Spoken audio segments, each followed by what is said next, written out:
India పాటల్లాగా కాకుండా కొంచెం చక్కగా చూస్తే ఫోటో తీస్తే కూడా మంచిగా పడేలాగా కూర్చోండి. దేవుడి స్తోత్రం. హల్లెలూయా. మన వాళ్ళు ఇండియా వాళ్ళు కాబట్టి ఇండియా పాటల్లాగా కూర్చోవడం అలవాటు. మీరు మంచి వాళ్ళే, మా వాళ్ళు అలాగా కూర్చుంటూ ఉంటారు. Praise lord. హల్లెలూయా. మంచిది.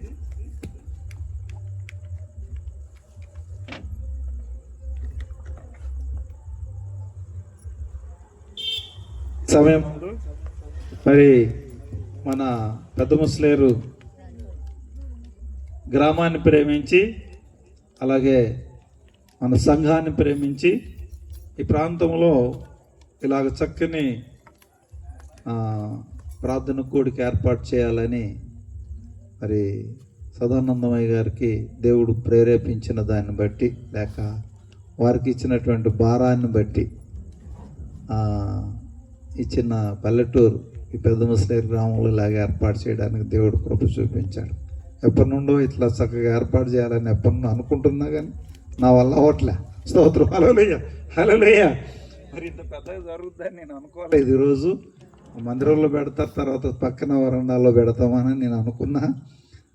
ఇంత చక్కని ఈ సభను ఏర్పాటు చేయడానికి మరి సదానందయ్య గారిని అలాగే వాళ్ళ యొక్క యూత్ బృందాన్ని అలాగే సంఘాన్ని ప్రేరేపించి నడిపించిన విధానాన్ని బట్టి దైవజనులను వాళ్ళ టీవీని బట్టి అందరం ఒకసారి గట్టిగా చప్పట్లు కొడుతూ ప్రభు నామాన్ని కనపరిచింది. హల్లెలూయా. ఒకసారి ఏర్పాటు చేద్దామన్నా కానీ కొన్ని అన్నీ ఏర్పాటు చేసిన తర్వాత క్యాన్సిల్ అయిన సందర్భాలు కూడా ఉంటాయి. ఇప్పుడు మనకి క్యాన్సిల్ అవుద్దేమో అనుకున్న వాతావరణం అన్ని సమకూర్చాడు. అంటే దేవుడి ప్రణాళిక అయినది. దేవుడి స్తోత్రం. హల్లెలూయా.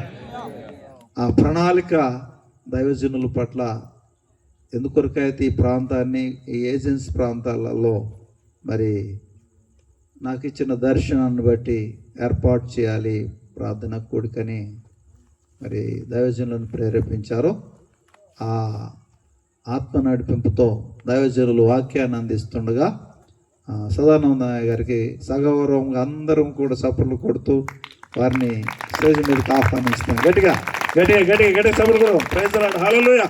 దైవజనుడు వస్తుండగా దేవుని ఆత్మ మన మధ్యలో సంచరించినట్టుగా. Praise lord. హల్లెలూయా.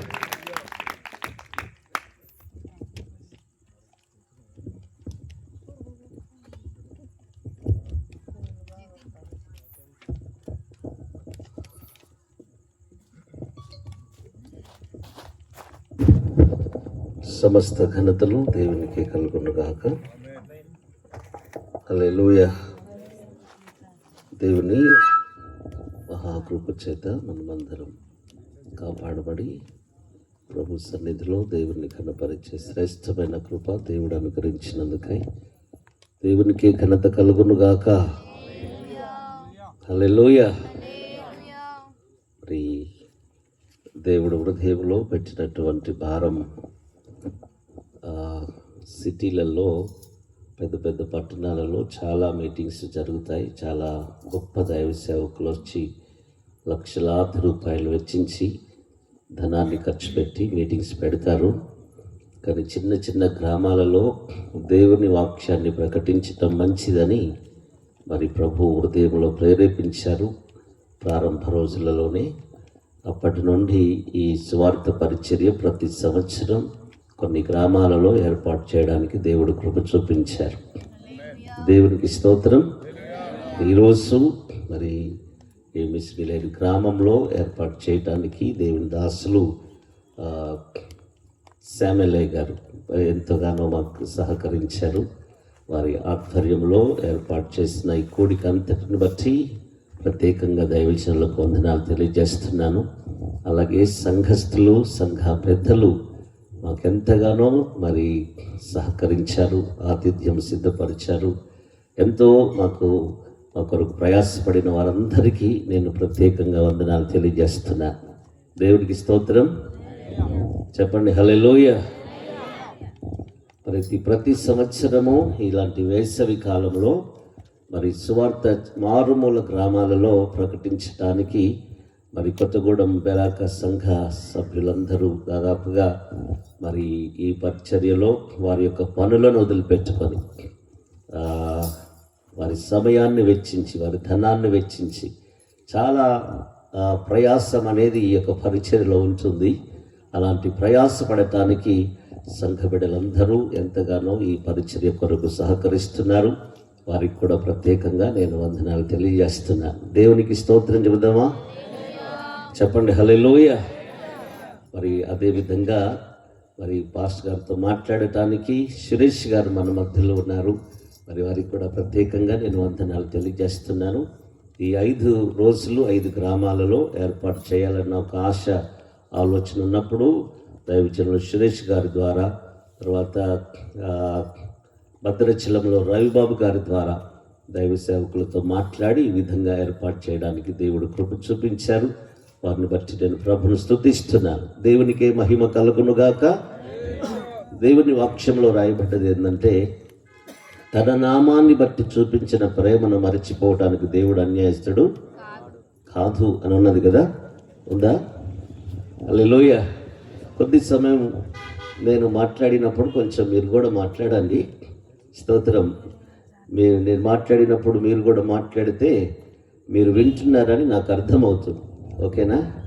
లేకపోతే తలనన్నా ఊపండి, ఇట్లనన్నా ఇట్లనన్నా ఏదో ఒక విధంగా ఊపనన్నా ఊపండి. స్తోత్రం. హల్లెలూయా. చెప్పండి కొంచెం గట్టిగా. సమస్త ఘనతలు దేవునికే కలుగునుగాక. హల్లెలూయా. దేవుడు తప్పకుండా మేలు చేస్తాడా? అంటే మనం చేసిన పనికి దేవుడు ప్రతిఫలం ఇస్తారా? ఒక ఆతిథ్యం ఇచ్చారు దైవ సేవకులు, సంఘ బిడ్డలు, ప్రతిఫలం ఇస్తారంటారా? దేవుడు తప్పకుండా ప్రతిఫలం ఇస్తాడు. దేవుని నామములో ఏ పని చేస్తామో దేవుడు అది మరిచిపోడు అని ఉన్నది. ప్రసంగి గ్రంథంలో ఏముందంటే, వ్యర్థము వ్యర్థము వ్యర్థము ఆకాశము కింద ఉన్నదంతా వ్యర్థము అన్నాడు. అంటే భూమి మీద ఏది ఉన్నా అది వ్యర్థమవుతుంది. కొన్ని కోట్ల ఆస్తి మనకున్న అది వ్యర్థమే అవుతుంది.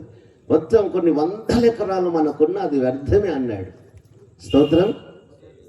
కానీ పౌలు గారు కొరింథీయులకు రాసిన మొదటి పత్రిక 15వ అధ్యాయం చివరి వచనంలో 58వ వచనంలో అంటాడు, ప్రభువునందు మీ ప్రయాసము వ్యర్థము కాని ఎరిగి స్థిరులను కదలని వారును ప్రభు కార్యాభివృద్ధి యందు ఎల్లప్పుడూ ఆసక్తి కలిగి ఉండండి అని ఉన్నది.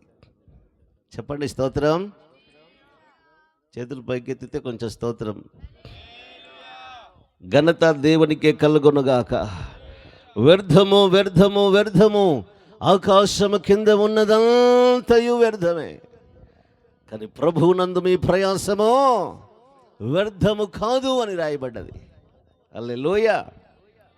అంటే దేవుని నామములో ఏ పనైతే మనం చేస్తామో అది భూమి మీద మేలుకరంగానే మారుతుంది. భూమి తర్వాత, చనిపోయిన తర్వాత దాని ఫలితం శాశ్వతం అనుభవిస్తాం. నమ్మిన వాళ్ళందరూ గట్టిగా స్తోత్రం చెప్తారా? మనం నమ్మినా నమ్మకపోయినా అది మాత్రం నెరవేరుతుంది. స్తోత్రం. ఆయన మన నమ్మకాన్ని బట్టి అక్కడ జరిగేది ఏం లేదు. నమ్మితే ఏం చేస్తామంటే ఆయన కొరకు ప్రయాసపడతాం అంతే. ఇక్కడ ప్రాంతం నేను డేవిడ్ విజయరాజన్నతో చాలా రోజుల క్రితం వచ్చాను, సంవత్సరాలు అయిపోయింది. ఆ సిస్టర్ ఈరోజు కలిసి నన్ను గుర్తుపట్టి మాట్లాడారు. దేవునికి స్తోత్రం. అంటే ఈ మారుమూల గ్రామానికి వచ్చి ఎంత ఎండ, మామూలు భయంకరమైన ఎండ, స్తోత్రం, భయంకరమైన ఎండలో చిన్న చిన్న పిల్లల్ని తీసుకొని వచ్చారు మన సంఘ బిడ్డలు. ఇంత ప్రయాసం ఎందుకు చెప్పండి? దీనికి ప్రతిఫలము మనకు ఉంటుంది దేవుని వల్ల. హల్లెలూయా. మనం ఎవరి కొరకు ప్రయాసపడుతున్నాం అనంటే, దేవుని మాటలు అనేకులకు తెలియజేసి ప్రభు మార్గములోనికి మనం నడిపిస్తే దానికి ప్రతిఫలము మన పరలోకపు తండ్రి మనకిస్తాడు. అందరం చేతుల పైకెత్తి స్తోత్రం చెబుదామా? సమస్త ఘనతలు దేవునికే కలుగునుగాక. ప్రభు ఈరోజు మరి ఒక మాటను ప్రేరేపించారు. ఆ మాట మీ మనసులో స్థిరపరచాలని ఆశ కలిగి ఉన్నారు. ఆదికాండము 7వ అధ్యాయము 1వ వచనాన్ని ఒకసారి చదువుదామా? ఆదికాండము 7వ అధ్యాయము 1వ వచన భాగంలో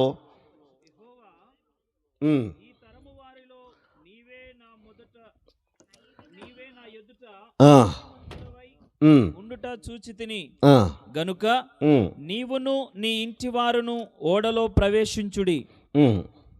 దేవునికి మహిమ కలుగునుగాక. చిన్న ప్రార్థన చేద్దాం. జీవము కలిగిన మా పరమ తండ్రి, నీకు స్తోత్రాలు. నీ పాదాల దగ్గర చేరి మిమ్మల్ని స్తుతించి ఘనపరిచి సేవించటానికి మీరు కృప చూపించినందుకు మిమ్మల్ని స్తుతిస్తున్నాం. ఈ విధంగా కూడిక జరగటానికి ప్రభు స్థానిక సంఘ కాపరులు తండ్రి సమేలయ్య గారు, సంఘ బిడ్డలు ఎంతగానో ప్రయాసపడ్డారు. వారిని బట్టి మిమ్మల్ని స్తుతిస్తున్నాం. దేవా, గొప్ప ప్రతిఫలము మీ దాసులకు సంఘానికి దయచేయండి.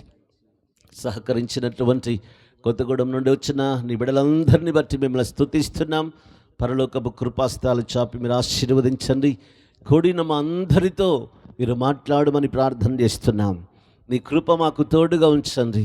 ఈ గ్రామంలో ఉన్న ప్రజలను వాక్యము ద్వారా దర్శించి మీరు మాట్లాడి మహిమగల రాకడ కొరకు సిద్ధపరచమని యేసు నామములో అడుగుచున్నాము తండ్రి, ఆమేన్. దేవుని పరిశుద్ధ గ్రంథంలో మనం చదివినటువంటి లేఖన భాగం మనందరికీ దాదాపుగా దేవుని నమ్మిన బిడ్డలందరికీ తెలుసు. ఇక్కడ రాయబడ్డది, యెహోవా ఈ తరము వారిలో నీవే నా ఎదుట నీతిమంతుడవ ఇండుట చూచితిని గనుక నీవును నీ ఇంటి వారును ఓడలో ప్రవేశించుడి. నీవును నీ ఇంటి వారును ఓడలో ప్రవేశించుడి అని చెప్పి దేవుని వాక్యంలో గతములో జరిగినటువంటి విషయం రాయబడ్డది. దేవునికి స్తోత్రం. గత కాలంలో అంటే నోవాహు కాలంలోనే దేవుడు మనుషులను సృష్టించినందుకు సంతాపము నొందినట్లుగా రాయబడ్డది. అంటే మనుషులు చేసినటువంటి పాపాన్ని బట్టి మనుషులను సృష్టించినందుకు సంతాపపడను అనే మాటలు మాట్లాడుతాడు. ఆ సందర్భంలో మనుషుల పాపము అధికమైపోయింది. అందుకనే ఈ మనుషులందరినీ కూడా నాశనం చేయబోతున్నాను. ఈ తరములో చూస్తే నీవే నా ఎదుట నీతిమంతుడవుగా కనబడ్డావు గనుక నీ ఇంటి వారి రక్షణ కొరకు ఒక ఓడను సిద్ధం చేసుకోమని దేవుడు నోవాహుతో మాట్లాడారు. ఆమేన్. చెప్పండి హల్లెలూయా. మరి ఏం జరగబోతుంది? జలప్రళయం చేత ఈ లోకాన్ని నేను నాశనం చేయబోతున్నాను కనుక నీ ఇంటి వారి రక్షణ కొరకు ఓడ సిద్ధం చేసుకోమని దేవుడు మాట్లాడారు. అంటే దేవుడు ఎవరిని కాపాడుతాడు, ఎవరిని కాపాడాడో ఈ మాట మీ మనసులో స్థిరపరచాలని హృదయంలో ప్రభు నన్ను ప్రేరేపించారు. దేవునికి స్తోత్రం. ఈ తరమంతటిలో చూస్తే నీవే నా ఎదుట నీతిమంతుడుగా కనపడుచున్నావు. అంటే ప్రపంచములో ఉన్నటువంటి సకల జాతి ప్రజలని, ప్రతి మనిషిని ఆంతర్యాన్ని ఎరిగిన దేవుడు, ఈ సర్వ సృష్టికి నిర్మాణకర్త అయిన దేవుడు, భూమిని ఆకాశాన్ని సృష్టించిన దేవుడు ఏమి ఎరిగిన దేవుడో తెలుసా? హృదయ ఆంతర్యాన్ని ఎరిగిన దేవుడు. ఎవరు నీతిమంతులో, ఎవరు అవినీతిమంతులో, ఎవరు పాపం చేస్తున్నారో, ఎవరు దేవునికి విరోధంగా చేస్తున్నారో, ఎవరు దేవుని మాటకు లోబడుతున్నారో, ఎవరు దేవునికి ఇష్టాన్ని అనుసరిస్తున్నారో, సమస్త ఆంతర్యాన్ని, మనుషుల ఆంతర్యాన్ని ఎరిగిన దేవుడు మన దేవుడు. చెప్పండి స్తోత్రం. అందుకనే ఈ తరమంతటిలో పరిశీలన చేస్తే నీవు నా ఎదుట నీతిమంతుడవుగా కనబడుచున్నావు. ఆమేన్ చెప్తారా కొంచెం గట్టిగా? మనుషులైతే పై రూపాన్ని చూస్తారు, దేవుడైతే హృదయాన్ని చూస్తాడు. అంటే నీతి, నోవాహులో ఉన్న నీతి ఏంటిదో దేవుడు చూసి, ఇదిగో నేను ఈ యొక్క మనుషులు చేసిన పాపాన్ని బట్టి లోకాన్ని నాశనం చేయాలనుకుంటున్నాను కనుక నీవు నీతిమంతుడవు కనుక నీవు కాపాడబడాలంటే నీవు ఒక పని చేయాలి, నీ కొరకు ఓడ సిద్ధం చేసుకోమని చెప్పాడు దేవుడు. ఆమేన్ చెప్తారా కొంచెం గట్టిగా? సమస్త ఘనతలు దేవునికి కలుగునుగాక. ఎప్పుడైతే ఓడను సిద్ధం చేసుకోమని చెప్పారో నోవాహు ఓడను సిద్ధం చేసుకోవడం మొదలుపెట్టాడు. ఓడ సిద్ధం చేసుకుంటూ ఉంటే ఎక్కడ ఓడ సిద్ధం చేయాలి? మామూలుగా ఎక్కడ అవసరమండి ఓడ? నీళ్ళున్న దగ్గర లేక సముద్రం దగ్గర ఓడ అవసరం కదా. అసలు అప్పుడు వర్షం అంటేనే తెలియదు, జలప్రలయం వస్తుందని దేవుడు నాతో మాట్లాడిందంటే అందరూ అపహాస్యం చేస్తారా లేకపోతే సన్మానం ఏమన్నా చేస్తారా? నోవాహు గారికి అపహాస్యం చేస్తారు, హేళన చేస్తారు. అసలు ఈయన పిచ్చోడ మంచోడ దేవుడు చెబితే అసలు వర్షం అంటే ఏంటిది తెలియని కాలంలో ఓడ దేవుడు నిర్మించుకోమన్నాడని చెబితే, ఎవరికైనా ఆ మాట చెబితే పిచ్చోడే అనుకుంటారే తప్ప నిజంగా దేవుడు అతనితో మాట్లాడిన మాటలు నిజముగా నమ్మదగినవని ఎవరు అనుకున్న రోజులవి కావు. స్తోత్రం చెప్పండి హల్లెలూయా. ఎవరు హేళన చేసినా, ఎవరు నవ్వుకున్నా, ఎవరు ఏమన్నా అనుకున్నా సరే, ఇతను మాత్రం దేవుడు చెప్పినట్టుగా ఓడ సిద్ధం చేయడం మొదలుపెట్టాడు. ఓడ సిద్ధం చేస్తుంటే ఖర్చు అవుతుందా? ధనము ఏమైనా లాభం వస్తుందా? చెప్పండి, ఖర్చు అవుతుందా? ఏమైనా లాభం వస్తుందా? ఖర్చు అవ్వడమే తప్ప లాభమేం లేదు, కనబడదు. భౌతిక సంబంధమైన లాభం లేదు. వారు ప్రయాసపడుతున్నారు, కష్టపడుతున్నారు. చెక్కలు ఏది తీసుకురావాలో తీసుకొస్తున్నారు. ఎంత కొలత పెట్టమన్నాడు దేవుడు, అన్ని కొలతలు పెట్టాడు. అదంతా తయారు చేయాలంటే చాలా ప్రయాసమే. అంత ప్రయాసపడ్డా దానివల్ల భౌతిక సంబంధమైన లాభం ఒక్క రూపాయి కూడా లేదు. ఉందంటారా? ఏమైనా లాభం, వ్యాపారం దానివల్ల వస్తుందా? వ్యాపారం కానీ భూమి మీద బతకడానికి దానివల్ల ఏం ఉపయోగం అనేది లేదు. కానీ దేవుడు ఏం చెప్పాడంటే, రాబోయే కాలంలో కాపాడబడాలంటే ఓడ సిద్ధం చేసుకోమని చెప్పాడు దేవుడు. చేతులు పైకెత్తి ఒక్కసారి స్తోత్రం చెబుదామా? సమస్త ఘనతలు దేవునికే కలుగునుగాక. దేవుడు ఏది చెబుతాడో అది నిశ్చయముగా నెరవేర్చే దేవుడు అయ్యున్నాడు. ఆది నుండి నేనే కలుగబో వాటిని ప్రకటిస్తున్నాను, ఆది నుండి నేనే ప్రకటించిన వాటిని నెరవేర్చుచున్న దేవుడను నేనే. రానున్న కాలాన్ని ప్రకటించే దేవుడు ఆయనే. చెప్పండి, నెరవేర్చే దేవుడు ఆయనే. హల్లెలూయా. ఆయన ఏది చెబుతాడో అది చేస్తాడు, ఏది చేస్తాడో అది చెబుతాడు, అంతే. స్తోత్రం. మనము అంత రివర్స్. మనం ఒకటి చెబుతాం, ఒకటి చేస్తాం, ఒకటి చేస్తాం, ఒకటి చెప్తాం. స్తోత్రం. మంచి పాస్టర్ గారు, అనుభవం కలిగిన దైవజనులు ఉన్నారు కదా. క్రైస్తవులు అబద్ధాలు చెప్పరట, అబద్ధాలు పాడుతారట. ఏం చెప్పరు? అబద్ధాలు చెప్పరు, కానీ అబద్ధాలు మాత్రం నాకున్నావన్నీ నీకే యేసయ్య పాడతారట. అని ఒక్కటి ఇయ్యరు. చెప్పండి కొంచెం గట్టిగా. అబద్ధాలు చెప్పరు కానీ అబద్ధాలు పాడతారట. కానీ ఆయన అబద్ధకుడు కాదు. స్తోత్రం. అబద్ధమాడుటకు ఆయన నరుడు కాదని రాయబడ్డది. ఆయన ఏదైతే ప్రకటిస్తాడో అది ఖచ్చితంగా నెరవేరుస్తాడు. ఏదైతే చేస్తాడో అదే చెప్తాడు.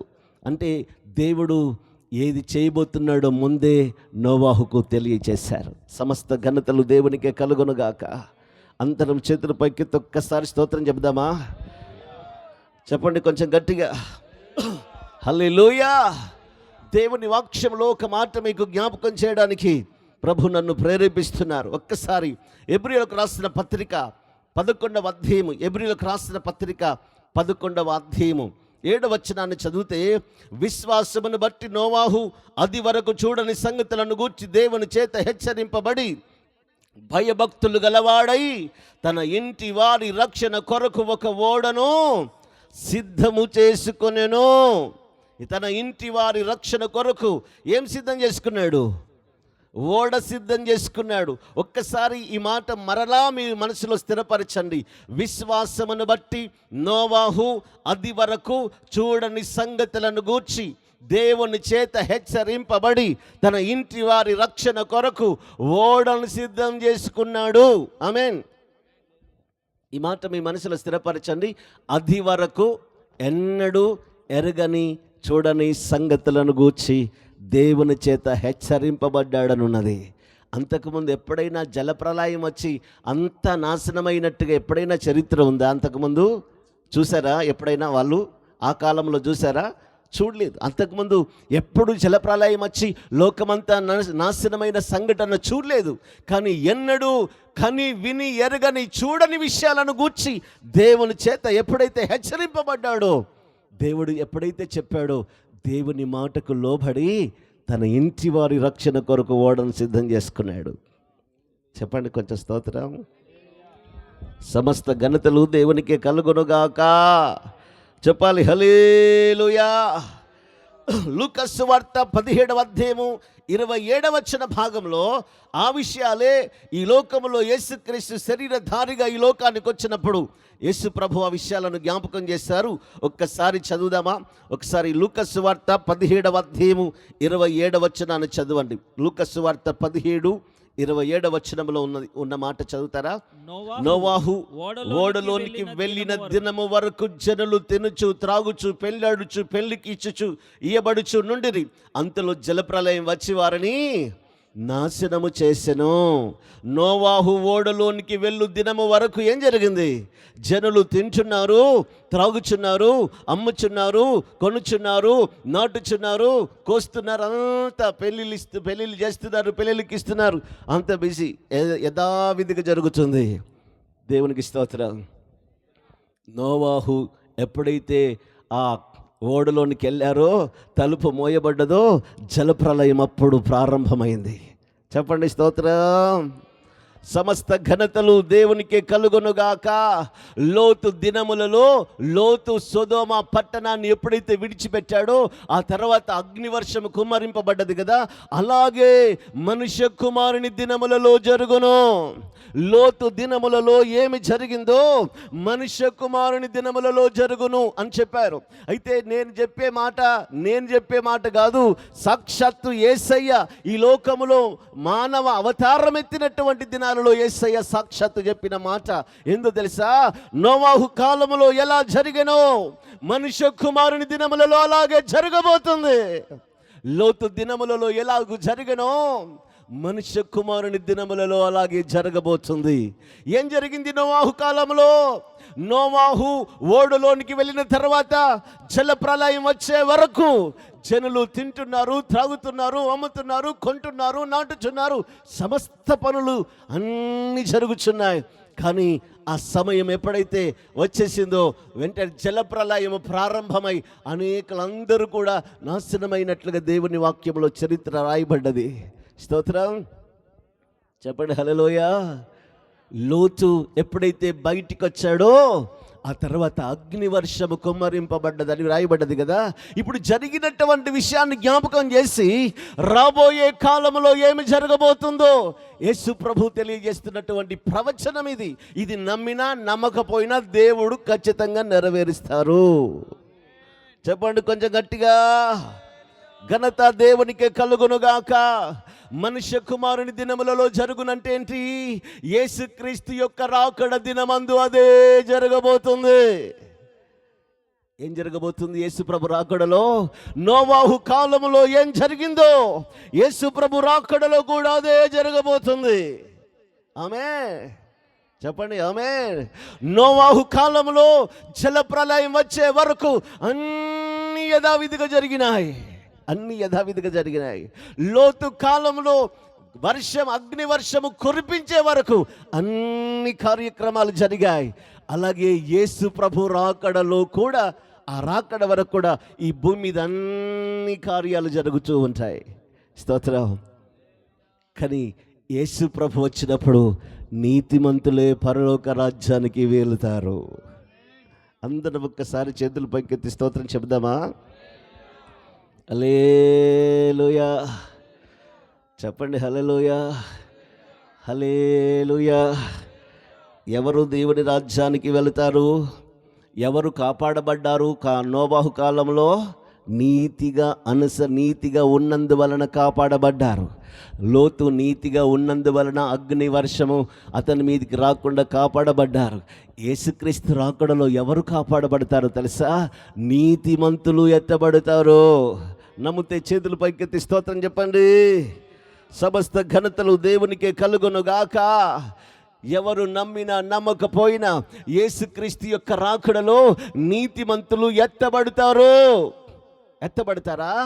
ఇంకొక మాట మీ మనసులో స్థిరపరచాలని నేను ఆశపడుతున్న మాట మీకు మరలా చెబుతున్నాను. నోవాహు అది వరకు చూడని సంగతులను గూర్చి దేవుని చేత హెచ్చరింపబడ్డవాడై నోవాహు తన ఇంటి వారి రక్షణ కొరకు ఓడలు సిద్ధం చేసుకున్నాడు కదా.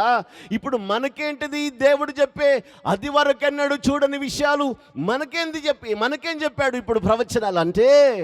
అంతకుముందు ఎప్పుడు కని విని ఎరగని విషయం ఏంది చెప్పాడో తెలుసా? లేఖనములో రాయబడ్డది, కొరింథీయులకు రాసిన పత్రికలో రాయబడ్డది. యేసు మేఘారుడై వచ్చినప్పుడు, స్తోత్రం, యేసు మేఘారుడై వచ్చినప్పుడు ఏం జరుగుతుందో తెలుసా? తెస్సలోనికీయులకు రాసిన పత్రికలో రాయబడినది, ప్రభువు నందు మృతి పొందిన వారు మొదట లేస్తారు, ఆ మీదట సజీవులయుండు పరిశుద్ధులు మార్పు పొంది వారు కలిసి మేఘాల మీద ఆకాశ మండలమున మీదకి కొనిపోబడతారు, కాగా ప్రభుతో సదాకాలముందుము. నమ్మితే చేతులు పైకెత్తి స్తోత్రం చెప్పండి. ఘనత దేవునికి కలుగును గాక. ఇప్పుడు యేసు ప్రభు యొక్క మనకు తెలియని విషయం, అంతకుముందు ఎన్నడూ కని విని ఎరగని విషయం ఏం చెబుతున్నాడు ఈరోజు మనకనంటే, ఆ సమాధులు తెరవబడి పరిశుద్ధులు లేపబడి, ఒకవేళ మనుషులు భూమి మీద ఉన్నప్పుడే మార్పు పొంది మేఘాల మీద కొనిపోబడడం. ఎప్పుడైనా ఇంతకుముందు అనేక వేలాది మంది పరిశుద్ధులు ఎత్తబడి ఆరోహణమై వెళ్ళడం ఇంతకుముందు ఎప్పుడైనా చూసామా? ఇంతకుముందు ఎప్పుడైనా చూసామా? చెప్పండి. ఎప్పుడు జరగలేదు కదా. ఆరోహణమై వెళ్ళిన వాళ్ళు ఉన్నారు. హానోకు ఆరోహణమై వెళ్ళిపోయాడు, స్తోత్రం. ఏలి ఆరోహణమై వెళ్ళిపోయాడు. యేసుక్రీస్తు కూడా ఆరోహణమై వెళ్ళిపోయాడు. ఇక్కడ ఆరోహణమై వెళ్ళిపోవడం కూడా కథ చెప్పలేదు యేసయ్య.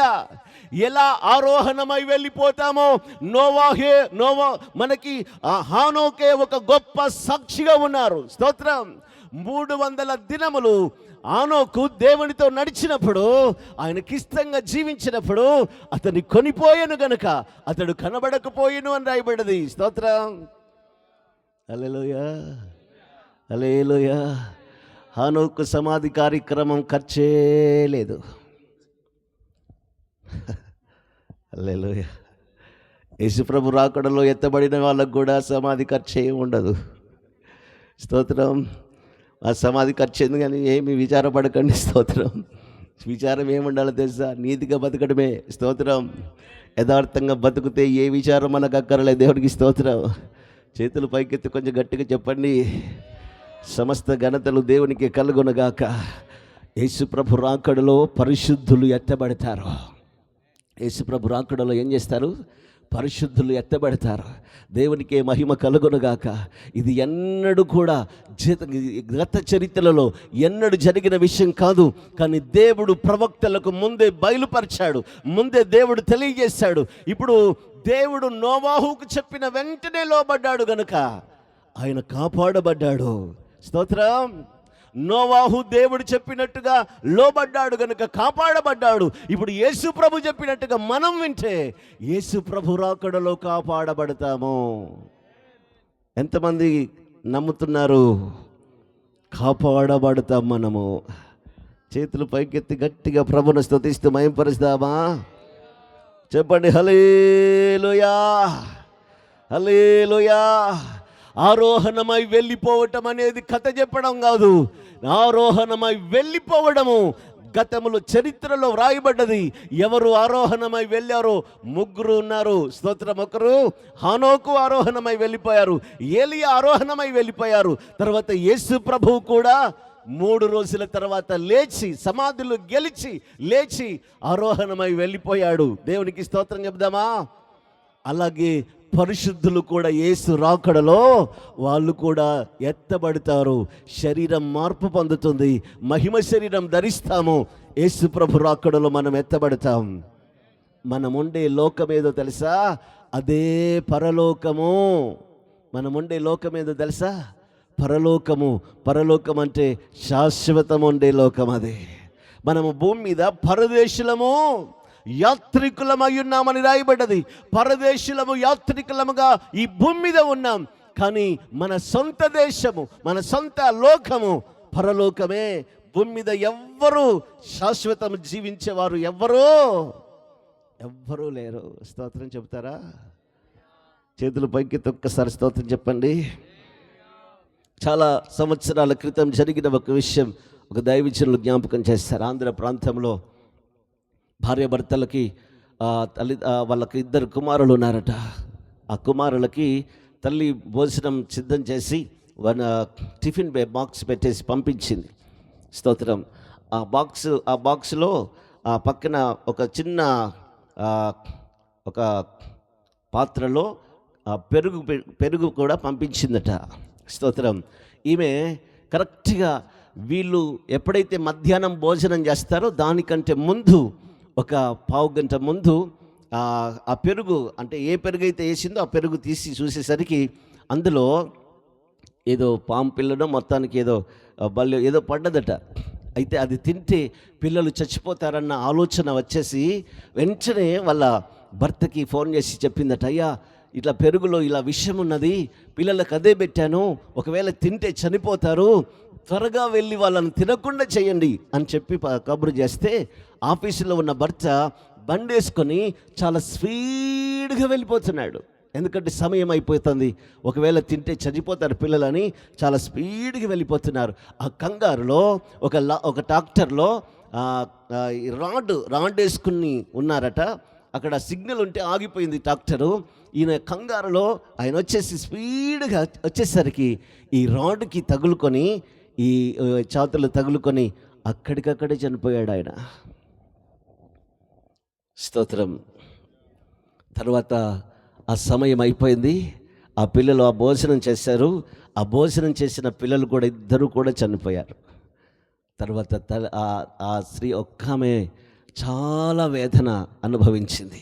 ఇక్కడ తండ్రి తన పిల్లలని కాపాడాలని, తన పిల్లలని మరణించకుండా కాపాడాలని ఎంతో ప్రయత్నం చేసి చాలా వేగంగా ప్రయాణం చేశాడు. కానీ మరణమును తప్పించటానికి ప్రయాణం చేసిన తన తండ్రి ప్రాణాన్నే కోల్పోవలసి వచ్చింది. అంటే భూమి మీద ఎవ్వరూ మరణాన్ని తప్పించుకోవాలని అనుకున్న మరణము మాత్రం మనం తప్పించుకుంటామంటారా? మరణము తప్పించటానికి పరిగెత్తారు, కానీ ఆయన కూడా మరణించవలసిన సందర్భం ఏర్పడ్డది కదా. అంటే భూమి మీద మరణము తప్పించుకోలేము మనుషులు. భూమి మీద మరణము తప్పించుకునేవారు ఎవరు లేరు. తప్పించుకోలేని మరణమును తప్పించుకోవడానికి మనుషుడు ప్రయత్నం చేస్తున్నాడు, కానీ తప్పించుకోగలిగిన మరణాన్ని తప్పించుకునే ప్రయత్నం మనుషులు ఈరోజు చేయట్లేదు. ఆ మరణమే రెండవ మరణము. దాన్ని తప్పించుకోగలుగుతాం. దేవునికి స్తోత్రం చెప్తారా? చెప్పండి హల్లెలూయా. భూమి మీద మరణం ఎవ్వరూ తప్పించుకోలేరు, కానీ రెండవ మరణం ఒకటి ఉన్నది, అది తప్పించుకోగలుగుతాము. అది యేసుక్రీస్తునందు విశ్వాసం ఉంచిన బిడ్డలు తప్పించుకుంటారు. చేతులు పైకెత్తి స్తోత్రం చెప్దామా? సమస్త ఘనతలు దేవునికే కలుగునుగాక. చెప్పాలి హల్లెలూయా. పేతురు రాసినటువంటి 2వ పత్రిక 2వ అధ్యాయం 5వ వచనాన్ని చదవండి ఒక్కసారి. పేతురు రాసినటువంటి 2వ పత్రిక 2వ అధ్యాయం 5వ వచన భాగంలో వ్రాయబడినటువంటి మాట ఒకసారి చదువుతామా? మరియు ఆయన పూర్వకాలమందున్న లోకమును విడిచిపెట్టక భక్తిహీనుల సమూహం మీదికి జలప్రలయమును రప్పించినప్పుడు నీతిని ప్రకటించిన నోవాహును మరి 7 కాపాడెను. ఎవరిని కాపాడాడు? నీతిని ప్రకటించిన నోవాహును అతనితో కూడా ఉన్న 7 దేవుడు కాపాడినాడు అని రాయబడ్డది. అంటే ఎందుకు కాపాడబడ్డాడు? అసలు నోవాహు కాపాడబడడానికి కారణం ఏంటంటే అతడు నీతిమంతుడిగా దేవుని దృష్టికి ఉన్నాడు. చెప్పండి స్తోత్రం. తర్వాత ఏ నీతి అయితే కలిగి ఉన్నాడో ఆ నీతిని నోవాహు ప్రకటించలేదా? నీతిని ప్రకటించిన నోవాహును తనతో కూడా 7 దేవుడు కాపాడాడని రాయబడ్డది. భక్తిహీనులు ఉన్న లోకములో ఆ తరములో నోవాహు కాపాడబడ్డట్లుగా రాయబడ్డది. మరొకసారి దేవుని ఆత్మచేత ప్రేరేపించబడి చెబుతున్న మాట ఏందో తెలుసా? స్తోత్రం. నీతిమంతులు ఒక్కలున్న ఆ ఒక్కరే కాపాడబడతారు. ఆమేన్ చెప్తారా? హల్లెలూయా. నీతి ఏం చేస్తుందో తెలుసా? ఈ లోకం మీదికి రాబోతున్నటువంటి తీర్పు అంటే ఉగ్రత దినమున నీతే కాపాడుతుంది. ఎన్ని లక్షల మంది, కోట్ల మంది ఆ ఉగ్రత పాలైన నీతిమంతుడు మాత్రము అలాంటి దినములలో కాపాడబడతారు. చేతులు పైకెత్తి ఒక్కసారి స్తోత్రం చెబుతారా? సమస్త ఘనతలు దేవునికే కలుగునుగాక. మనము నీతిమంతులముగా దేవుని దృష్టికి కనబడాలి. అంటే నీతిమంతులముగా ఎప్పుడు కనబడతామో? నీతిని అనుసరించినప్పుడు నీతిమంతులమవుతాము. ఆమేన్. నీతిని అనుసరించినప్పుడు ఏం చేస్తాం? మనము నీతినే ప్రకటిస్తాము. ప్రకటిస్తామా ప్రకటించమా? నీతిని ప్రకటించిన నోవాహు కాపాడబడ్డాడు. ఈరోజు మనము కూడా రాబోయే దినాలలో కాపాడబడాలి. హల్లెలూయా. మనమందరము కాపాడబడాలని నా హృదయంలో ప్రభు పెట్టిన భారము. ఆమేన్ చెప్తారా? చేతుల పైకి ఎత్తి ఒక్కసారి స్తోత్రం చెప్దామా? ఘనత దేవునికే కలుగునుగాక. ఎవరు కాపాడబడతారంటే నీతిమంతులే కాపాడబడతారు. ఆమేన్ చెప్పండి స్తోత్రం. సమస్త ఘనతలు దేవునికే కలుగునుగాక. నీతి దేవుడు తీర్పు వచ్చినప్పుడు, అంటే దేవుని తీర్పు భూమి మీద వచ్చినప్పుడు, దేవుని ఉగ్రత భూమి మీదకి వచ్చినప్పుడు నీతిమంతులు కాపాడబడతారు. ఎవరు కాపాడబడతారు? నీతిమంతులు కాపాడబడతారనే విషయం లేఖనంలో వ్రాయబడ్డది. మరొక మాటను మీకు జ్ఞాపకం చేసి ముందుకెళ్తాను. నీతి ఎంత ఉన్నతమైనదో, నీతి ఎంత విలువైనదో మరొక మాట చదువుతారు. ఒక్కసారి కీర్తనల గ్రంథములో 37వ కీర్తన 16వ వచనం చదువుతారా?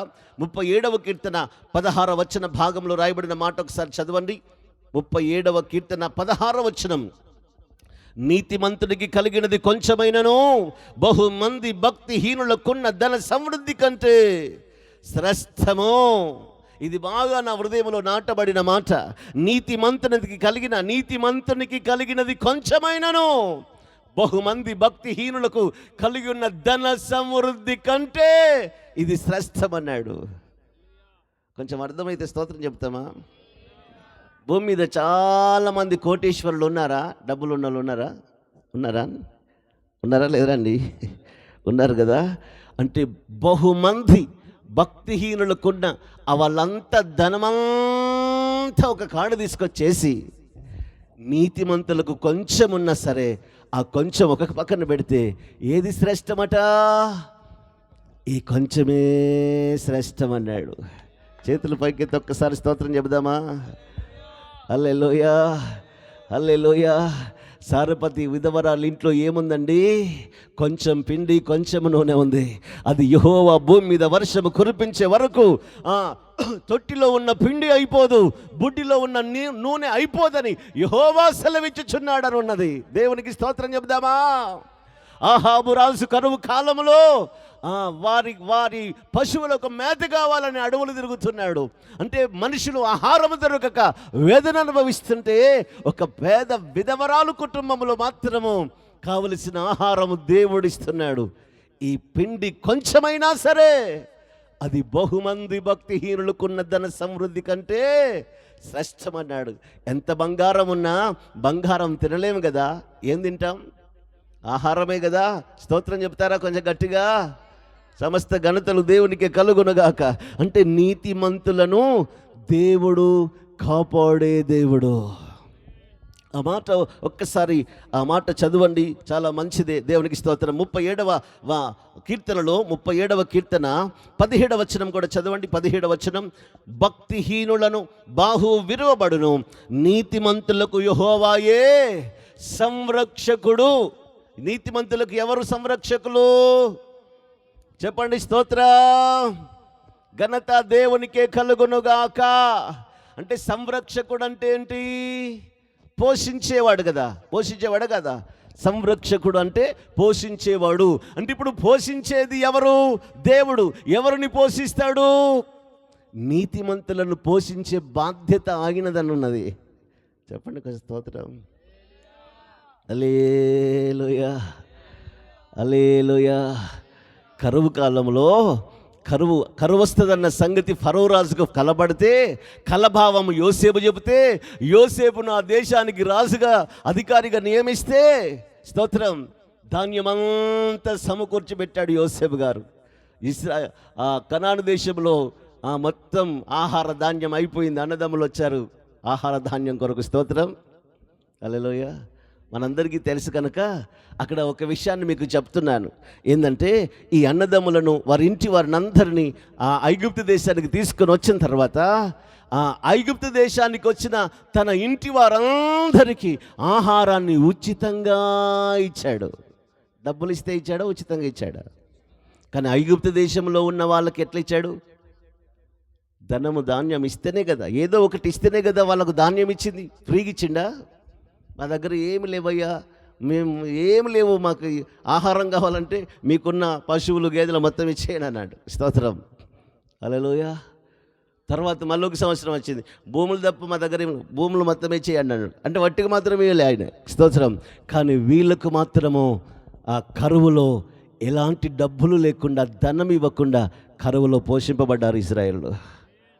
చెప్పండి స్తోత్రం.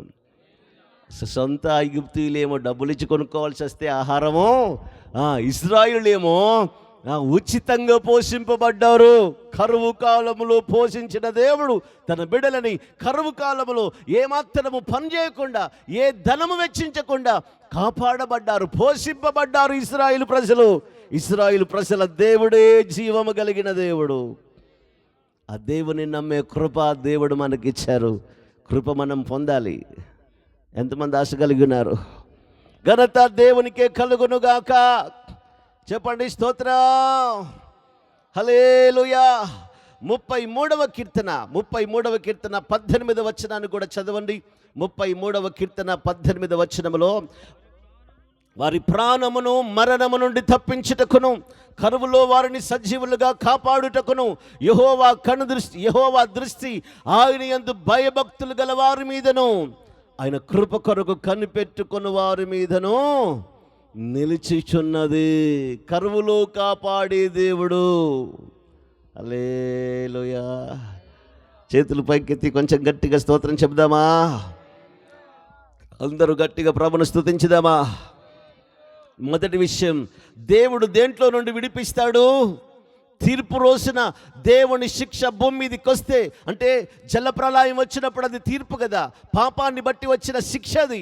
ఆ శిక్ష నుండి తప్పించుకోవాలంటే, దేవుని నుంచి వచ్చిన శిక్షను తప్పించుకోవాలంటే నీతి ద్వారానే కాపాడబడతాం. ఒకవేళ అగ్నివర్షం దేవుని నుంచి వస్తే దేవుని చేతనే కాపాడబడతాం. నీతి కలిగి ఉన్నప్పుడు కాపాడబడ్డారు. హల్లెలూయా. నీతిని కలిగి ఉండాలి, తర్వాత నీతిని అనుసరించాలి, నీతిని ప్రకటించాలి. వారు కాపాడబడ్డారు. రెండవది, నీతిమంతులకు కొంచెమున్నా సరే అది బహుమంది భక్తిహీనులకున్న ధన సమృద్ధి కంటే శ్రేష్టము. ఆ కొంచెము ద్వారా నీ ఆకలి తీర్చబడుతుంది.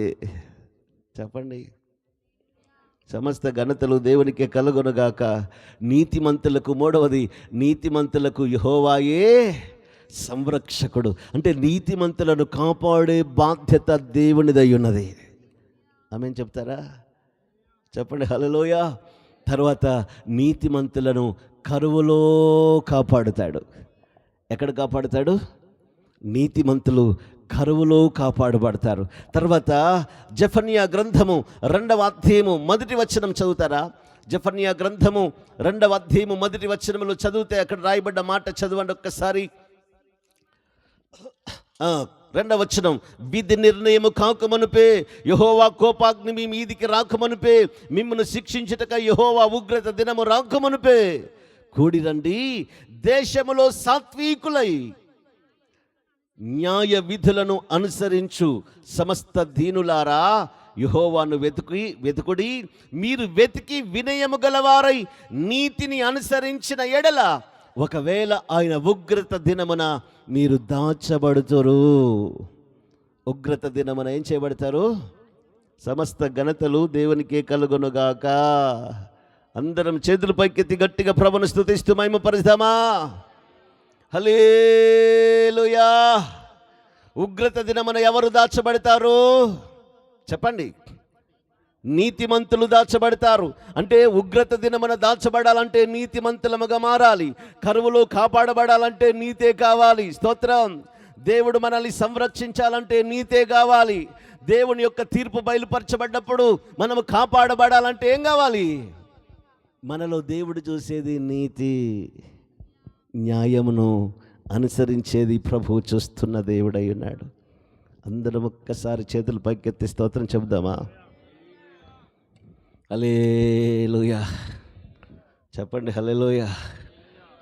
చాలా సంవత్సరాల క్రితం, అంటే దాదాపుగా 96వ సంవత్సరం అనుకుంటాను, 96వ సంవత్సరంలో సేవకు సమర్పించుకున్నాను. స్తోత్రం. హల్లెలూయా. ఒక మీటింగ్లో ఒక పాస్టర్ గారి దగ్గర ఉన్నాను. ఆ మీటింగ్ జరుగుతుంది. మోజెస్ ఓసు గారని ఆఫ్రికా వ్యక్తి, కానీ చెన్నైలో పరిచర్య చేస్తున్నారు. ఆయన వాక్యం చెప్పడానికి హన్మకొండ వరంగల్ గ్రామానికి వచ్చారు. ఆ సభలో నేను మధ్యలో చివరికి ఉన్నాను. ఆ సభలో చివరికి ఉన్నాను. సేవకులు ప్రార్థన చేస్తున్నారు. ఆ వాక్యం అయిన తర్వాత ప్రార్థన చేస్తుంటే నేను కన్నీరు కార్చి ప్రార్థన చేస్తున్నాను. అప్పటికి సేవ చేద్దామని వచ్చా. స్తోత్రం. ఆయన ప్రార్థన చేస్తున్నప్పుడు నా హృదయంలో నిండా భారం నిండి, ప్రభువా, నేను గనుక నీ సేవకై పిలిస్తే నన్ను నా పేరు పెట్టి పిలవాలి. స్తోత్రం. నేను నీ సేవకు నన్ను పిలిస్తే ఒకవేళ నా పేరు పెట్టి పిలవాలని కన్నీరు కారుస్తున్నాను. స్తోత్రం. హల్లెలూయా. ఆయన నా పేరు పెట్టి పిలిచారు. స్తోత్రం. నాకు తెలిసిన వాళ్ళందరూ దేవుడు నేను పిలిచాడు అని చెప్పారు. కానీ నా మనసులో ఇంకొక అనుమానం ఉన్నది. స్తోత్రం. ఇన్ని వేల మంది ఉన్నారు కదా, నా పేరు కలిగిన వాళ్ళు ఇంకెంతమంది ఉండవచ్చు కదా, మరి వాళ్ళు నేనే అని నాకు రుజువు ఎందుకు కావాలి, నాకు రుజువు ఏంటి, నేనే అని నాకేంటిది గ్యారంటీ అని మళ్ళీ మనసులో ఆలోచన మొదలైంది. స్తోత్రం. మధ్యాహ్నం పగలు ప్రార్థన పెట్టారు ఒక చర్చిలో. ఆ చర్చిలో ప్రార్థన అయిన తర్వాత ఆ పాస్టర్ గారు వెళుతుంటే ఇంకో పాస్టర్ గారు నన్ను తీసుకుపోయి ప్రార్థన చేయించారు ఆయనతో. ఆయనకు ఇంగ్లీష్, తెలుగు రాదు. స్తోత్రం. ఇంగ్లీషే. స్తోత్రం. హల్లెలూయా. నేను ఆయనకు తెలియదు, ఆయన నాకు తెలియదు, అసలు భాషే తెలియదు. స్తోత్రం. ప్రార్థన చేసేటప్పుడు ప్రార్థన చేస్తూ, నీ తల్లి గర్భంలో ఉన్నప్పుడే నేను నిన్ను ఎన్నుకున్నాను, అందుకే నీ పేరు పెట్టి పిలిచానని చెప్పాడు. మళ్ళీ డౌట్ మొత్తం పోయింది. దేవునికి స్తోత్రం. హల్లెలూయా. అంటే హృదయాన్నంతటిని చూస్తున్న దేవుడు ఆయన అనిపించింది. అలా కార్యాలు ఎన్నో ప్రభు చేశారు, ఎన్నోసార్లు మాట్లాడారు. దేవునికి ఘనత కలుగునుగాక. అంటే నేను చెప్పేది ఏంటంటే, హృదయ అంతరంగములో ఏమి ఆలోచిస్తున్నామో ఆయన ఎరిగిన దేవుడు. మనలో ఉన్న నీతి ఏంటిదో, మనలో ఉన్న భక్తి ఏందో, మనలో ఉన్న ఆసక్తి ఏందో, మనలో ఉన్న ప్రయాసం ఏందో, మనలో ఉన్న పోరాటం ఏందో, దేని కొరకు ప్రయాణం చేస్తున్నామో, దేని కొరకు పరిగెత్తుతున్నామో, మన హృదయ అంతరంగంలో ఉన్న ఆశ ఏంటిదో ఆయన ఎరిగిన దేవుడు. అయితే నీతిని దేవుడు చూచుచున్న దేవుడు. నీతికి ప్రతిఫలం తప్పకుండా ప్రభువిస్తాడు. చెప్పండి కొంచెం స్తోత్రం. ఎంతమంది నమ్ముతున్నారు నీతికి దేవుడు ప్రతిఫలం ఇస్తాడని? నమ్ముతున్నారా? చెప్పండి హల్లెలూయా. కొంచెం చేతులు పైకెత్తి గట్టిగా ప్రభును స్తుతిస్తూ మహిమపరుస్తామా? హల్లెలూయా చెప్పాలి కొంచెం గట్టిగా. తర్వాత చదువుకోండి, సమయం లేదు కనుక చివరికి మీకు కొన్ని మాటలు చెబుతున్నాను. తర్వాత ఎవరి మీదికి ఉగ్రత వస్తుంది? మరి నీతిమంతులేమో ఉగ్రతలో తప్పింపబడితే ఎవరి మీదికి ఉగ్రత వస్తుంది? మత్తయి సువార్త 3వ అధ్యాయం 7వ వచనంలో రాయబడ్డది, సర్ప సంతానమా, రాబోయే ఉగ్రతను తప్పించుకోవడానికి మీకు బుద్ధి చెప్పిన వాడు ఎవడు? మారు మనసుకు తగిన ఫలములో ఫలించండి అని ప్రకటించాడు యోహాను ప్రవక్త. స్తోత్రం. ఏం ఫలించాలండి? మారు మనసుకు తగిన ఫలాలు ఫలించిన బిడలు ఉగ్రతలో దాచబడతారు. చెప్పండి స్తోత్రం. మారు మనసుకు తగిన ఫలాలు ఫలించకపోతే యేసుప్రభుని నమ్ముకున్నలమైన ఉగ్రత మన మీదకి వస్తుంది. స్తోత్రం. ఖచ్చితంగా యేసుప్రభుని నమ్మిన మనము తప్పకుండా మారు మనసుకు తగిన ఫలాలు ఫలించాలి. ఫలించాలా ఫలించకూడదా? యోహాను సువార్త 3వ అధ్యాయం 36వ వచనములో రాయబడ్డది. 3వ అధ్యాయం 36వ వచనములో రాయబడ్డది, క్రీస్తు కుమారునికి విధేయుడు కానివాడు జీవము చూడడు. కుమారునికి విధేయుడు కానివాడు జీవము చూడడు గాని దేవుని ఉగ్రత వాని మీద నిలిచియుండును అని రాయబడ్డది. అంటే యేసయ్యకు విధేయత మనము కలిగి ఉండాలి. యేసయ్య చెప్పిన మాటకు లోబడే వారముగా మనము మారాలి. ఆమేన్. అందరు ఇక్కడే ఉన్నారా? కొంచెం ఆమె నమ్మన్నప్పుడు స్తోత్రం అని చెప్పచ్చు కదా. హల్లెలూయా. రోమపత్రిక 2వ అధ్యాయం 4వ వచనం నుండి మనం చదివితే, మార్పు పొందని మీ హృదయం, అంటే మార్పు పొందకపోతే మనకు మనమే ఉగ్రతను సమకూర్చుకున్నామంటాడు. దేవునికి స్తోత్రం. హల్లెలూయా. మార్పు పొందని నీ హృదయ కాఠిన్యమును బట్టి నీకు నీవే ఉగ్రతను సమకూర్చుకొనుచున్నావు కదా అంటాడు. అంటే మన హృదయము మార్పు పొందాలి. హృదయం ఏం చేయాలి? హృదయం మార్పు పొందాలి. మన హృదయము మార్పు పొందేదిగా మారాలి. స్తోత్రం చెప్తారా? సమస్త ఘనతలు దేవునికే కలుగునుగాక. హల్లెలూయా. ఎఫెసీ పత్రిక 5వ అధ్యాయము 3వ వచనం నుండి చదివితే, ఎఫెసీ పత్రిక 5వ అధ్యాయము 3వ వచన భాగం నుండి మనం చదివితే అక్కడ కొన్ని క్రియలు ఉన్నాయి. 3వ అధ్యాయము 5వ వచన భాగం నుండి చదువుతారు ఒక్కసారి.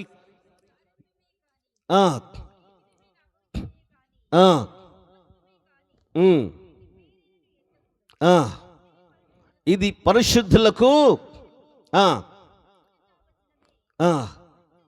ఉచ్చరింపవలెను.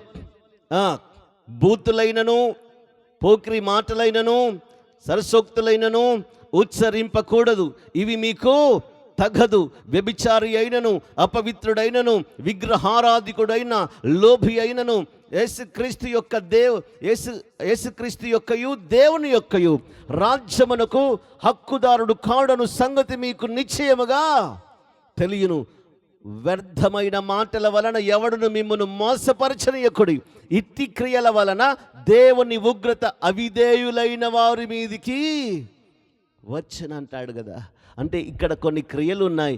ఈ క్రియలు ఎవరైతే చేస్తారో వారి మీదికి ఉగ్రత వస్తుందని రాయబడ్డది. ఇలాంటి క్రియలు మనకు తగదు. స్తోత్రం చెప్పండి. హల్లెలూయా. సమస్త ఘనతలు దేవునికే కలుగునుగాక. రక్షణ పొందుటకే దేవుడు మనల్ని నియమించను కానీ ఉగ్రత పాలు కావడానికి దేవుడు మనల్ని నియమించలేదని తెస్సలోనికీయులకు రాసినటువంటి మొదటి పత్రిక 5వ అధ్యాయము 9వ వచనంలో రాయబడ్డది. మనల్ని ఉగ్రత పాలు చేయడానికి దేవుడు నియమించాడా? కాదు, రక్షింపబడటానికి దేవుడు మనల్ని నియమించిన దేవుడు అయ్యున్నాడు. చేతుల పైకి ఒక్కసారి స్తోత్రం చెబుదామా? మత్తయి సువార్త 13వ అధ్యాయము 37 నుంచి తర్వాత మనం చదువుదాం. నీతిమంతులు తమ తండ్రి రాజ్యములో నిరంతరము తేజరిల్లుదురు. హల్లెలూయా. చెప్పండి కొంచెం గట్టిగా. నీతిమంతులు ఎక్కడుంటారండి? తమ తండ్రి రాజ్యములో నిరంతరము తేజరిల్లుతారు. హల్లెలూయా. చేతులు పైకి ఒక్కసారి స్తోత్రం చెబుదామా? సమస్త ఘనతలు దేవునికే కలుగునుగాక. హల్లెలూయా. నీతి వల్ల ఈ లోకంలో దేవుని తీర్పు నుంచి కాపాడబడతాం. ఆమేన్ చెప్పండి. హల్లెలూయా. రెండవది ఇంకా చెప్పండి, ఏదైనా గుర్తుందా? ఉగ్రత నుంచి కాపాడబడతాం. దేవునికే మహిమ కలుగునుగాక. నీతిమంతులు ఉగ్రత నుంచి కాపాడబడతారు. నీతిమంతులకు దేవుడే సంరక్షకుడు. నీతిమంతులు కరువులో కాపాడబడతారు. దేవునికే సమస్త ఘనతలు కలుగునుగాక. నీతిమంతులు తమ తండ్రి రాజ్యములో నిరంతరము తేజరిల్లుతారని రాయబడ్డది. అయితే ఇప్పుడు మనము నీతిమంతులముగా మారాలి అని అంటే మనం ఏం చేయాలి? మనం ఎలా నీతిమంతులముగా మారగలుగుతాం? రోమీలకు రాసిన పత్రికలో ఒక మాట చదవండి ఒక్కసారి. రోమీలకు రాసినటువంటి పత్రిక 9వ అధ్యాయం 5వ అధ్యాయం, రోమీలకు రాసిన పత్రిక 5వ అధ్యాయము 9వ వచనంలో రాయబడ్డది. కాబట్టి ఆయన రక్తము వలన ఇప్పుడు నీతిమంతులముగా తీర్చబడి మరింత నిశ్చయముగా ఆయన ద్వారా ఉగ్రత నుండి రక్షింపబడుదుము. అందరం స్తోత్రం చెప్తారా? మనము నీతిమంతులముగా మారాలంటే ఏం జరగాలి? యేసు రక్తము చేత మనము నీతిమంతులముగా మారుతున్నాం. నమ్మిన వాళ్ళందరూ గట్టిగా స్తోత్రం చెప్తారా?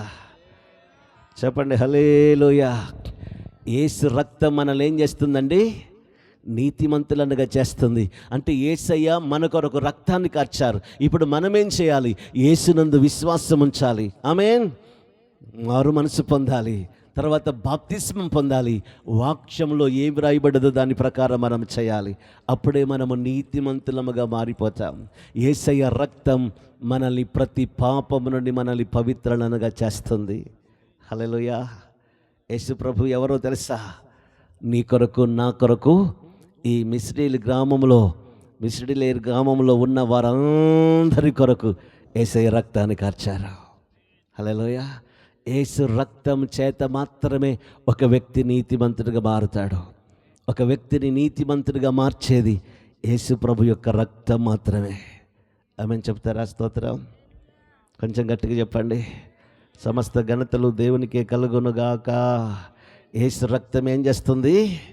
మనల్ని నీతిమంతులుగా చేస్తుంది. యేసుక్రీస్తు రక్తము చేత నీతిమంతులముగా మార్చబడిన మనము నీతిని జరిగించే వారముగా మనం ఉండాలి. అంటే నీతిని అనుసరించే వారముగా మనం ఉండాలి. తర్వాత నీతిని ప్రకటించే వారముగా మనం ఉండాలి. నీతిని ప్రకటించే వారు కరువులో కాపాడబడతారు, ఉగ్రతలో కాపాడబడతారు, తీర్పులో కాపాడబడతారు. స్తోత్రం. వారికి యెహోవాయే సంరక్షకుడు. వారే నిత్య రాజ్యములో పరలోక రాజ్యములో నిరంతరము తేజరిల్లుతారని రాయబడ్డది. ఎంతమందికి ఆశ ఉంది పరలోకంలో నేను ఉండాలని ఆశ ఉన్న వాళ్ళు ఎంతమంది అండి? కొంచెం చేతులు పైకెత్తి స్తోత్రం చెబుతారండి. హల్లెలూయా. మరి పరలోక రాజ్యంలో మనం ఉండాలంటే ఏం చేయాలి? నీతిని అనుసరించాలి. నీతిని అనుసరించడం అంటే ఏంటి? మారు మనసుకు తగిన ఫలాలు ఫలించాలి. ఫలించాలా, ఫలించకూడదా? చెప్పండి. స్తోత్రం. సమస్త ఘనతలు దేవునికే కలుగునుగాక. మారు మనసుకు తగిన ఫలములు ఫలించే వారముగా మనం ఉండాలి. అప్పుడే మనము ఉగ్రత దినమున దాచబడతాం. తర్వాత క్రీస్తుకు మనము విధేయులముగా మారాలి. అంటే యేసు ప్రభు ఏది చెబుతాడో చేయమనే మాట తప్పకుండా మనము చేయాలి. ఎంత నష్టం వచ్చినా, కష్టం వచ్చినా, ఎంత నష్టపోయినా సరే యేసు ప్రభుకి మనము విధేయులముగా మారాలి. హల్లెలూయా, హల్లెలూయా. మనము మార్పు సంపూర్ణముగా మనము పొందాలి. దేవునికి వ్యతిరేకమైనటువంటి చెడు క్రియలు మనము చేయకూడదు. హల్లెలూయా. దేవుడే మనల్ని రక్షించడానికి ఈ లోకానికి వచ్చిన దేవుడు. శిక్షించడానికి ఈ లోకానికి యేసయ్య రాలేదు. మనల్ని రక్షించే మన రక్షకుడు మన యేసయ్య. చేతులు పైకెత్తి గట్టిగా ప్రభువును స్తుతిస్తూ మహింపరుద్దాం. అందరం గట్టిగా. ఎంతమంది ఈరోజు దేవుని మాట ప్రకారం జీవించాలని ఆశ కలిగి ఉన్నారు? యేసయ్యకు లోబడతానని చెప్పే ఆశ మీ హృదయంలో ఉంటే మీరు కాపాడబడేవారుగా ఉంటారు. దైవ సేవకులు వాక్యం ద్వారా మీకు అనేక విషయాలు చెబుతున్నారు. కానీ చెప్పిన మాటలు లోబడుతున్నామా, లోబడట్లేదా అని ఖచ్చితంగా పరిశీలన చేయండి. ఏ మాటకైతే మనము లోబడుతున్నామో లోబడటాన్ని బట్టే రక్షణ మనము పొందుతాం. ఒకవేళ యేసయ్య మాటకు లోబడకపోతే రక్షణ కాదు, ఉగ్రత వస్తుందని బైబిల్లో రాయబడ్డది. అందుకని మన హృదయము మార్పు పొందాలి. హృదయం ఏం కావాలి? మార్పు పొందాలి. మార్పు పొందినటువంటి వ్యక్తులు యేసయ్య రాకడలో ఎత్తబడేవారుగా ఉంటారు. ఎంతమంది ఎత్తబడాలి? యేసు ప్రభు రాకడలో ఎత్తబడాలని ఆశ కలిగిన వారందరూ గట్టిగా స్తోత్రం చెబుతారా? అసలు పక్కకు కూడా వినబడట్లేదు. బాగా నీరసమైపోయినట్టున్నారు. స్తోత్రం. స్వరాలు అంతా తొందరగా ఎక్కువ రావట్లేదు. దేవునికే ఘనత కలుగునుగాక. దయచేసి ఈరోజు చెప్తున్నటువంటి మాట, నీతి మనల్ని కాపాడుతుంది. నీతి మన స్వనీతి కాదు, మన సొంత నీతి కాదు. స్తోత్రము. నీతి మన స్వనీతి ఉంటుంది, ధర్మశాస్త్రం వలన నీతి ఉంటుంది, తర్వాత క్రీస్తు బయలుపరిచిన నీతి ఉంటుంది. ఆ నీతిని అనుసరించే బిడలముగా మనము మారాలి. ఆమేన్ చెప్తారా? మత్తయి సువార్త 5, 6, 7 వచనాలలో దేవుడు తన నీతిని బయలుపరిచారు. ఏ నీతినైతే దేవుడు చేయమని చెప్పాడో ఆ నీతిని అనుసరించి లోకానికి తీర్పు తీర్చబోతున్నాడు. ఆ రోజున నీతిమంతులు దేవుని రాజ్యంలో ఉంటారు. స్తోత్రం చెప్తారా? సమస్త ఘనతలు దేవునికే కలుగునుగాక. హల్లెలూయా. నీతిని అనుసరించి దైవిక కృప పొందుదాం. దేవుడి మాటలు మన హృదయంలో స్థిరపరిచి ఫలింప చేయునుగాక. ఆమేన్. హల్లెలూయా.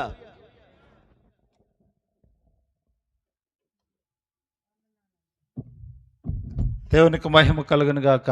అందరం కూడా ఒక్కసారి గట్టిగా 2 చేతులైతే స్తోత్రాలు చెల్లిద్దాం. హల్లెలూయా. ఈ లోకంలో మనుషుడు మరి దేవుని ఉగ్రహం తప్పించబడాలంటే నీతి అనుసరించాలి. దేవుడి స్తోత్రం. హల్లెలూయా. కాబట్టి ఆ నీతి మనకు మరి ఈ లోక ప్రజలందరూ కూడా దేవుడు కలగజేయాలని కోరుకుంటున్నాడు. అందుకనే దైవజనుల హృదయంలో ఉన్న భారాన్ని బట్టి మన ప్రాంతానికి లేక మిస్లేరు గ్రామానికి వచ్చి దేవుని ప్రేమను, దేవుని నీతిని ప్రకటించడానికి దేవుడు కృప చూపించారు. మాటలు ఏమన్నా అర్థమైపోయినాయా? అర్థమైన వాళ్ళందరూ గట్టిగా చప్పట్లు కొడుతూ చక్కని వాక్యాన్ని అందించిన దైవజనులను బట్టి, చక్కని వాక్యాన్ని బట్టి గట్టిగా గట్టిగా చప్పలు కొడుతూ ప్రభు నామాన్ని కనపరచుదాం. హల్లెలూయా. ఇంత చక్కని మీటింగ్ ఇలాగ జరగటానికి దేవుడు కృప చూపించున్నారు. చక్కని మాటలు మనం విన్నాం. ఈ మాటలన్నీ మన హృదయంలో ఫలించినట్టుగా ఇంటికెళ్ళి, అయా నేను నోవహు కాలంలో మరి నోవహుతో మాట్లాడిన దేవా నాతో కూడా మాట్లాడు, ఆ నీతిని అనుసరించడానికి నాకు ఆత్మీయ జీవితాన్ని నాకు ప్రసాదింప చేయమని ప్రార్థన చేస్తే ఈ రాత్రి దేవుడు నీతో మాట్లాడతాడు. నీవు దేవుని రీతి రాజ్యంలో ప్రవేశించుటకు కావలసిన సిద్ధపాటు దేవుడు కలగజేస్తాడు. ప్రైజ్ హల్లెలూయా. అందరం కూడా చిన్న పల్లవి వాడుకొని ఇంత చక్కగా మీటింగ్ జరగటానికి కారణమైన కొన్ని మాటలు చెప్పుకుందాం. నదులు ఎండినా కానీ, సెలయేర్లు మూతపడినా కానీ, దేవుని ప్రేమ ప్రవహించుచునే ఉండును. దేవుని ప్రేమ ప్రవహించుచునే ఉండును. నదులు ఎండినా కానీ, సెలయేర్లు మూతపడినా కానీ, యేసుని ప్రేమ ప్రవహించుచునే ఉండును. యేసుని ప్రేమ ప్రవహించుచునే ఉండును. నీవే నా లోకమని, లేకుంటే సస్తానని మోసగించిపోయినా కానీ, అన్ని పలికిన కానీ, నీవే నా లోకమని, లేకుంటే సస్తానని మోసగించిపోయినా కానీ, ఎన్నో చెప్పిన కానీ, యేసుని ప్రేమ ప్రవహించుచునే ఉండును. యేసుని ప్రేమ ప్రవహించుచునే ఉండును. సత్యమైన ప్రేమ, సంపూర్ణమైన ప్రేమ, నిత్యమైన ప్రేమ, నీతి రాజుని ప్రేమ, ప్రేమ ప్రేమ. సత్యమైన ప్రేమ, సంపూర్ణమైన ప్రేమ, నిత్యమైన ప్రేమ, నీతి రాజుని ప్రేమ, ప్రేమ ప్రేమ. నదులు ఎండినా కానీ, సెలయేర్లు మూతపడినా కానీ, యేసుని ప్రేమ ప్రవహించుచునే ఉండును. యేసుని ప్రేమ ప్రవహించుచునే ఉండును. హల్లెలూయా. కొన్ని ప్రాంతాల్లో కొన్ని రకాలుగా ప్రజలు దేవుని ప్రేమ ప్రతి చోట ప్రకటించబడుతుంది. దేవుడి స్తోత్రం. హల్లెలూయా. ప్రతి చోట ప్రకటించబడుతుంది. కాబట్టి ఈ విధంగా ఈ రాత్రి ఇంత చక్కని సభ జరగడానికి మరి దైవజనులను ప్రేరేపించి వారి బృందాన్ని మన మధ్యలోకి నడిపించినటువంటి దేవుని ఎంతగానో నేను మరొకసారి స్తుతిస్తున్నాను. దేవుడి స్తోత్రం. హల్లెలూయా. ఈ మీటింగ్ ఇంత చక్కగా జరగడానికి మరి నేను ఖమ్మంలో ఉన్నా. ఖమ్మంలో ఉన్నా రాగలనా రాలేనా అనేటువంటి టెన్షన్ ఉండే. నాకు ఎవరు ఫోన్ చేయలే. దేవుడి స్తోత్రం. హల్లెలూయా. ఇలా ఉంటుంది కాబట్టి మీరు సిద్ధపడి ఉండండి అని చెప్పారు. కానీ నాకున్నటువంటి టెన్షన్, నాకున్న పనిని బట్టి ఖమ్మంలో ఉంటాను, ఇక్కడికి వస్తానా రాలేనా, తిమోతికి అప్పచెప్దామా అని ఆలోచించుకుంటూ ఉన్నా. కానీ మా పాస్టర్ గారు అంత టెన్షన్లో ఉన్నా, దైవజనులు అంత దూరం నుండి వస్తూ ఉంటే, నువ్వు ఇక్కడ ఉంటే ఏం బాగుంటుంది, వెళ్ళు అని నన్ను ప్రోత్సహించి పంపించారు. దేవుడి స్తోత్రం.